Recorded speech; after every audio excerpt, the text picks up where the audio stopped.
stages of faith. So my key text is found in Philippians chapter 4, verse 12. Philippians chapter 4, verse 12. I know both how to be abased, and I know how to abound. Everywhere and in all things I am instructed both to be full and to be hungry, both to abound and to suffer need. So in Amplified version it says, I know how to get along and live humble in difficult times, and also know how to enjoy abundance and live in prosperity. In any and every circumstances, I have learned the secret of facing life, whether well-fed or going hungry, whether having abundance or being in need.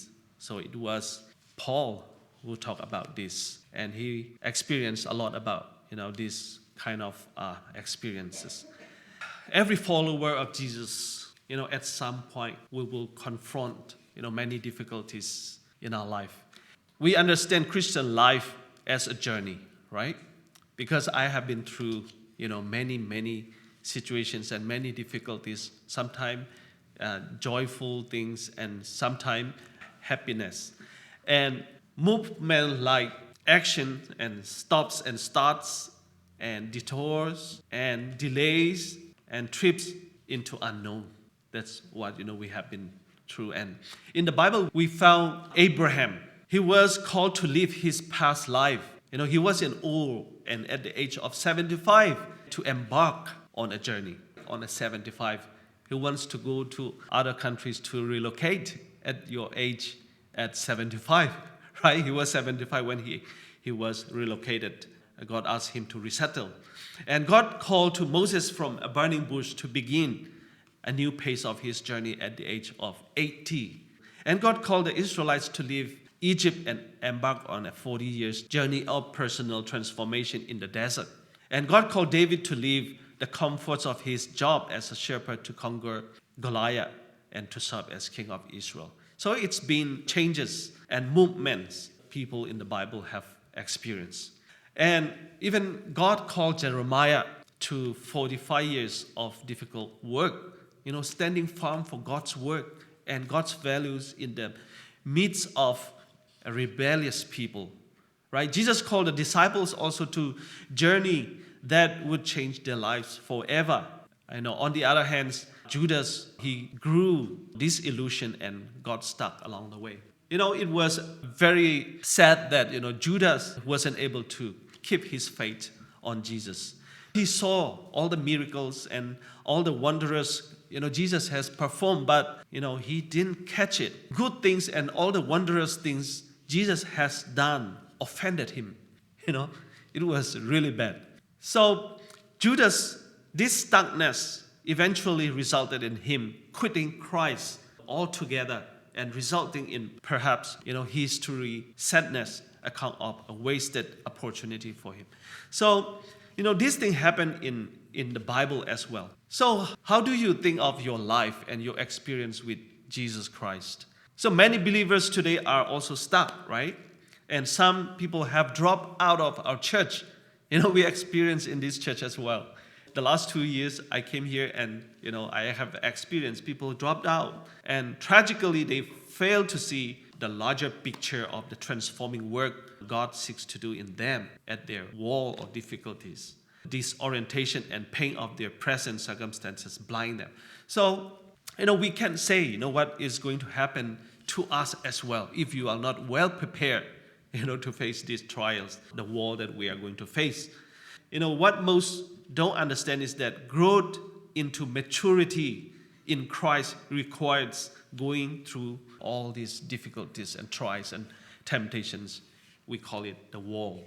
How do we live to be able to pull through and overcome with Jesus Christ? So I would like to tell you only 6 stages that I have found from a book I read. And finally, I will conclude it with Ellen White's writings and how Ellen White experienced his life, how she chose to do in her life. Stages of faith. We have understood, since the disciples of Jesus Christ have overcome, their job and their work, their missions. And after that, it was continued by many church fathers. They have been working so hard for the Lord as well, right? They have been looking for what is the best to share the gospel as well. From their work, I have found 6 stages. The first stage is life-changing awareness of God. And the second stage is discipleship. And the third stage is the active life, serving God. And the fourth stage is journey inward. And the fifth stage is journey outward, from my inner life. And the sixth stage is transform into life. So this is very interesting for me, that's why I'm going to share with you. And finally, I will conclude with, what we believe. We understand in the physical world, right? Babies must grow into young children, then into teenagers, and who become adult men and women, right? This is what the Bible talk about as well. In a similar ways, in spirituality, each stage builds on the ones that go before it. Like the first stage, as we understand, in the first stage, life-changing awareness of God, right? Everyone have changed our life and we found Jesus. And we can't jump from one stage to the other stage. For example, you have been life-changing awareness of God and you just found Jesus Christ today and the next day you cannot be, transformed into love. It means transform into love means your maturity in Christ is 100%. Who can say on the first day you baptized and you are mature enough 100%? We can say, right? That's why the Bible is talking about sanctification is a process, right? Even, I'm still, I'm not patient enough, right? This is what I have to work on, Probably for somebody else, you have some issues. So that's what you are working on to be completely 100% mature before God. So an important difference, however, is that we can stagnate very easily at a certain stage and choose not to move forward. We become Christian and we step by step we are going on and we are serving, and while you are serving, you are facing many difficulties on difficult people and some stumbling block, and you want to stop and go back and step back to a place where you come. And sometimes we refuse to trust God into this unknown and mysterious place. And we turn inward into ourselves, right? Self. Actually, we have to expose, what we have seen, but we come back to ourselves. And so it is very important that, while we many identify with more than one stage, or even if we find ourselves in transition between them, we will still tend to have a specific home stage that best characterize our life of faith. Okay, let's see. Now, the first stage of our Christian journey. The first stage is life-changing awareness of God. I think everyone have experienced this, the first stage, right? We became a Seventh-day Adventist, or we became a Christian because we aware that there is a creator, who created the heaven, the earth, and who died for us on the cross. That's why, we come to this place and we worship him. So this stage, whether in childhood or adulthood, is the beginning of our journey with Christ as we become aware of his reality, right? So we aware of God's reality. God existed, right? God created the heaven and the earth. So, I read a book that writer says, if there is counterfeit, then there is a real one, right? Without the real, there cannot be a counterfeit or fake. So it means there is atheist. It means there is God, right? That's a very, very simple equation. There is a real one, there is a fake one. If you go to Malaysia or Singapore, or you will see fake brand French handbag Louis Vuitton. Okay, so exactly the same color and the same things you will see in the Malaysia market. There is a Chinese market. They can do exactly the same quality. So it means there is the real one. From France, original. So it means people would say, we don't believe God, we are atheists. At the same time, we have to understand that there is the real God and we can trust. So we realize our need for mercy and begin our relationship with him. That's what, we started with Christ, changing awareness of God. So the second part of our stage is discipleship, right? We come to this church, we baptize, and so we don't finish our journey, right? We can't finish our journey. We have to go on and to study the Word of God, and we have to go to church and to be nourished by the Word of God. So this stage is characterized by learning about God, learning about God and what it means to be a follower of Christ. So we become part of a Christian community and begin to be rooted in the disciplines of the faith. So this is quite important, to be rooted in the disciplines of the faith. So many people go away and they drop off from the church. It means they don't have this, they are not rooted in the truth, the discipline of the faith. That's why people are dropped out from our church. So our Christian journey, I can truly say this is a journey. We never stop going to. So we are marching to Zion. We are marching to, the land of Canaan. So the Israelites, just imagine, they started from Egypt and they were marching. They have a long journey, 40 years, but they never stop, marching to, the journey they are going. The same thing in our Christianity, if we don't learn enough, if we don't study enough, if we don't give time for our God, then, there will be some problem. There will be some problem. So the second stage is discipleship. That's why we come to this place in the morning and we learn Sabbath school lessons and we discuss a deeper meaning of our Bible study. This is quite important, If you can come in early morning, then you need to have a copy of our Sabbath school lesson. Deeply study it, One of my pastor, my senior pastor, Pastor Trevor Rowe, he told me that this quarter, the Sabbath school lesson is excellent. Mark, don't forget to keep a copy. Just keep in your library. This is a very important topic we are learning in this quarter. So, this kind of things, we have to study it again. Since I become a Christian, I study it, the stage of that, or, everything I study. But when we study it, it's new, right? You have something new. It means we learn a lot, and our character and our disciplines of faith will be growing up, and we will be like Christ. That is the final goal of our Christian life. So the third is the active life, right? We study and we come to church, and later on we become a Sabbath school leader and we become elders, So this is described as the doing stage. And we get involved, actively working for God and serving Him and His people. So we take responsibility by bringing our unique talents and gifts to serve Christ and others, right? So the same thing, we come together to the church, not only learning Sabbath school lesson, not only listening to the sermons, but we put our talents together, and somebody, they are good at accounting, and somebody they are good at organizing, and somebody they are good at something else. So we put our talents together, and this is what we work for Christ, right? Talents and gifts to serve Christ and others. And the fourth state is something different. While we are serving, right? Everyone have experience. You would experience difficulties. Sometimes, our communications, misunderstanding in the church. And sometimes, I feel a little bit, offended, or you feel a little bit not happy. Something happened. This is what it calls stage 4 is the wall and journey inward. So if you are not very careful in this stage,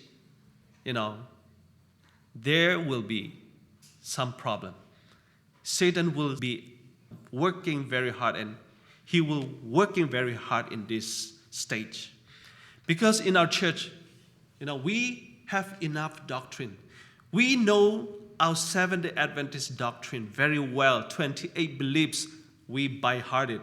We memorize it. But the hardest part is this stage, right? Relationship and communications. And this is very difficult.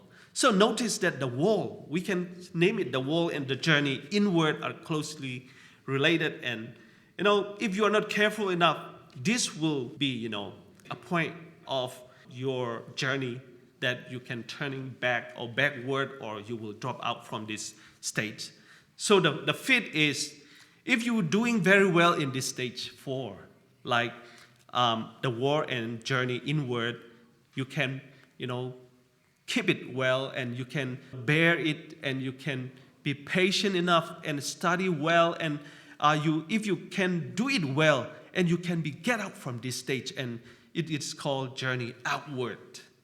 You are free because nobody can disturb you now, because you are starting to be mature and you understood, what is all about Christianity, what is all about forming a church, what is all about relationship in our church. Then your journey outward. So having passed through the crisis of faith, we can call it, this is a crisis of faith. You have faith, of course. You believe our church doctrines, you believe how we form it, but a crisis happened in our church community. And through the crisis of faith and the intense inner journey necessary to go through the wall and begin once again to move outward to do for God, right? So you go out from this stage, journey inward, then you go to the next level, journey outward, and do for God again, because you are happily accepted. Everything happened in our church or your experiences, right? Because this is a kind of crisis. Satan work in your life, Satan work in our church. If you can maintain this and understand it well, then you can get out from this stage, and from this stage you will be more energetic, and you will understand more of people. You will understand more of how we believe Jesus and how we can perform a better performance in our church. So we may do some of the same active external things we do before. See, you come back and do again, example, leadership and serve people and initiate acts of mercy toward others. You will do it again, because these hindrances, difficulties and all the hardship cannot shake you, cannot win you, cannot make you down, and you come back from this stage and now you do these activities again. So this is the fifth stage, journey outward. So the difference is that now we get out of a new and grounded center of ourselves in God. So it's really important. From this stage 4, journey inward, you overcome it, this stage, then you will be grounded center of ourselves in God. So if you grounded in God, if your foundation is on God, on the rock, then you will do it again with happiness. The activities, your talent will come back and you will serve God with happiness. So we have rediscovered God's profound. So from this stage on, now you rediscover God's profound, deep and accepting love for us. So a deep and inner stillness now begins to characterize our work for God, right? So now, from my experience when I read this, and it's really, exactly happened in our community, in our church, right? Sometimes people cannot bear, cannot, resist, or cannot be in this state 4, journey inwards. They have something happen in their life. Even though they are Christian, they accepted Jesus Christ, they have these difficulties and they drop out from the church. But if you overcome this stage, then you will be a better Christian. Now, a deep and inner stillness now begins to characterize our work for God. So the 6th stage, this is my last one. So you have accepted, everything have happened because God is working in you. Then the last stage, transform into love. So this is the last stage. Because God started working with love. So love is always the base and the foundation of God's work. So finally you found the love, right? You found the love. Then nothing can shake you. Nothing can, move you. Because you have this love. So God continually sends events and circumstances and people and even sometimes books, good books you read and in our lives and to keep us moving forward our journey, right? So those experiences you will think it again, and these experiences will make you moving forward on your journeys stronger and better. So God works in you. And John Wesley said, is that we be made perfect in love, that Christ's love become our love both toward God and others. So this is the states where we have to be, because our love both toward God and others. So this is what the Ten Commandments is showing us, right? This is the base. We realize love truly is the beginning and the end.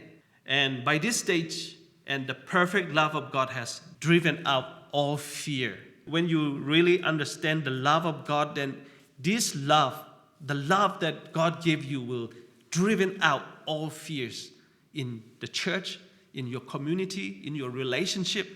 This kind of fears will be driven out because you receive God's love 100%. You can find in 1 John chapter 4, verse 18. So all the whole of our spiritual life is finally about surrender and obedience to God's perfect will. So when you have a chance, when you have a time to surrender and obedience to God's perfect will, then you will not be shaken. You will be a strong Christian, and you will be in love with other people, and as well as you love God.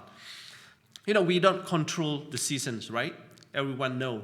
Everything happened to us. We can say no, but everything happened to us.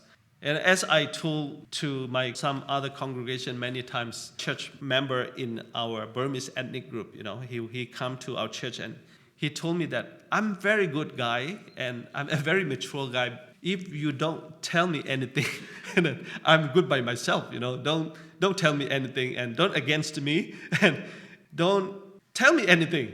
I'm good by myself. It can be happen, right? Tests and many events and seasons will come to you. But if you can resist, if you can bear on it, then you are in love. You are in God's love. So winter, spring, summer, fall come to us whether we like it or not, right? So do difficulties and difficult experiences. So most of us, the world appears through crisis. Everything happened to us, like a divorce or jobless or the death of a close friend or family member or a cancer diagnosis. So my mom was diagnosed as breast cancer. I was very down actually, I just make myself happy, but I was like very down because in my family, nobody was sick like her. We were healthy enough. But when my mom was diagnosed as breast cancer, then all our family were down. Like evening, we just sit by ourselves and we don't talk too much because we were like not happy, Before we were talking a lot, telling each other our dreams, in Australia we will do like this. We'll have a new home and we will have a new acres of land and, we will do something, this kind of plan, in our family, what is our goal and our plan. But after my mom was diagnosed as a breast cancer, then our home is silent. We were like emotionally not healthy. But this season, we have to make it like a delusional church experience, right? We experience in our church as well. And betrayal and a shattered dream and a wayward child or a car accident and inability to get pregnant, these kind of things. A deep desire to marry that remains unfaithful or unfulfilled, or, a dryness or loss of joy in our relationship with God. These kind of things happen in the seasons, right? We cannot just stop it, but it comes to us. But if we overcome it, if we overcome these things with Christ and with His love, then we will be perfect man or perfect people, perfect church members. Because if you look at the life of David, he was good before. He was a shepherd and he loved playing guitar or anything. He loved singing and he was very joyful. But God bring you to the next level, the next stage. And he was called to be a king. Then it was supposed to be a better position, right? But the first thing he faced is Goliath. To be a king, he needs to kill Goliath, right? So the same thing in your life, it can be happen. God call you to a new level And you have to face Goliath first, before you are going to the next level. So David faced this Goliath. And after he faced Goliath, and he didn't go to the throne immediately, right? He was like a refugee. He ran around and he was chasing by the king and to be killed. This kind of things happened to David. And after how many years he became king? Before many years, he was anointed to be the king. So the same thing in our Christian experience, you become a Christian. Don't expect that you will be 100% happy and joyful and, to be in a better place. Because this journey or these stages, you have to go on, and if you can overcome this stage, then the last stage is the stage of transform into love. Because you have the best relationship with God, whatever situation you are facing, even you die or even you sick, you are happy enough. And because you have the love of Jesus Christ, because you have the assurance of salvation, because even you die today, you believe and you know that you will be God someday when Jesus comes back. So this is the last stage, transform into love. Ellen White experience, I took it from a unit on the prophetic gift, Ellen White and the Journey of Faith, Atlantic Union Conference Teacher Bulletin. So I took it from that bulletin, and it says, spiritual loneliness and mistreatment, poor health, unfulfilled dreams, and frustrations invaded her childhood dreams. She experienced it. And when the freak accidents changed her childhood hopes, life for young Ellen was not to be the same. In fact, she faced two choices. The first one is she could have changed into a bitter and angry and frustrated person, throwing the notion of God's presence out of her life, or she could have opened her mind to a spiritual life and a journey in search of meaning. So these two choices. So she was an unfortunate lady. She was a poor lady. She could have given up everything to have a bitter life and angry all the time. Then, she would not be, a person we trust in our church, right? The same thing happened in our life as well. Right now, you may be facing some difficulties, something, but you always have choices, two choices, like Ellen White. Like the first choice could have changed her into a bitter, angry, and frustrated person, or open mind to the spiritual life or a journey in search of meaning. So these choices everyone have in our life. So which choices we are going to choose? Abraham waiting for 25 years for the birth of his first child. And 10 to 13 years later, God led him again to another war, the sacrificing of a long-awaited son. He loved Isaac on an altar, right? And Moses, Elijah, Nehemiah, Jeremiah, and Paul have gone through the wall numerous times in their journey with God. It is gone through, right? It is gone through. They have gone through, not gotten to. So because this man did make the journey to the other side of the world. So before we talk about the fourth stage was inner journey inward. It means, you want to turn back or you want to stop. But this man, God's people, the journey to the other side of the world, they overcome the wall, and now they have good relationship and they have contributed many things to our Christianity. So when we make it through the wall and we no longer have a need to be well known, sometime until we transform into love, we want to be a famous. When they appreciate you, like, oh, you preach really well and you teach very well, then this kind of things you will always waiting, if you are not mature enough in your church. But if you become transformed into love, then we no longer have a need to be well known or successful, but to do God's will, right? You don't care about what people say. You care about what God says. Unless you don't care about God says, then you will always care about what people say. So we have now tasted what it means to live in union with the love of God through Christ in the Holy Spirit. And we have learned, like the apostle, so this is my scripture reading, the secret of being content in any and every situation. Philippians chapter 4, verse 12. So we have become whole and holy, Ephesians chapter 1, verse 4. And we have become finally our true selves in Christ. So this is the last stage we are going to be. So I believe that, all of us are going and marching to the land of Canaan. And, during the way going to the land of Canaan, we are going to face many challenges and many difficulties. But if we make it through, we make it through. Not alone, because God is the helper. The Holy Spirit is the helper. He will make it, everything possible for us. May God bless you. Thank you.